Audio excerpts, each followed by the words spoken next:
यत्नेषु सर्वेष्वपि नावकेशी केशी स भोजेशितुरिष्टबन्धु त्वां सिन्धुजावाप्य इतीव मत्वा सम्प्राप्तवान् सिन्धुजवाजिरूप गन्धर्वतामेष गतोऽपि रूक्षैः नादैः समुद्वेजितः सर्वलोक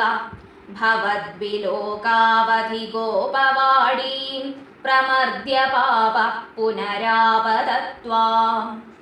तार्क्ष्यात्पिधाङ्घ्रेस्तव तार्क्ष्य एष चिक्षेपवक्षो भुवि नामपादम् भृगोपदाघातकथां निशम्य स्वेनापि शक्यं तदितीव मोहात्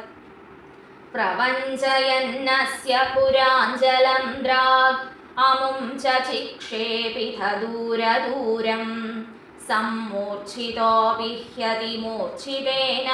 क्रोधोष्मणा खादितुमादृतस्त्वाम् त्वं वाहदण्डे कृतधीशवाहादण्डं न्यथास्तस्य मुखे तदानीं तद्वृद्धिरुद्धश्वसनो गतासु सप्ती भवन्नप्ययमैक्यमागात् आलम्भमात्रेण पशोऽसुराणां प्रसादगे नूत्न इवाश्वमेधे कृते त्वया हर्षवशात् सुरेन्द्रा त्वां तुष्टुवुः केशव नामधेयम् कंसाय ते शौरिसुतत्वमुक्त्वा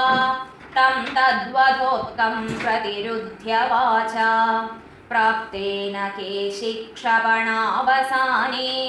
श्रीनारदेन त्वमभिष्टुतोऽभूः कदापि गोवै सह काननान्ते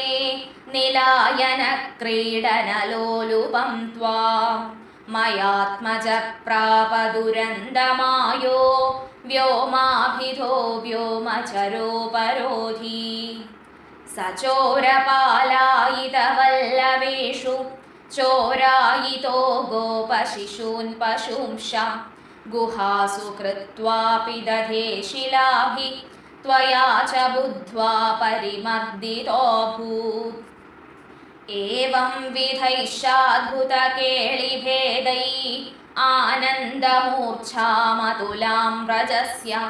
पदे पदे नूतनयन्न सीमां परात्मरूपिन् पवनेश पाया।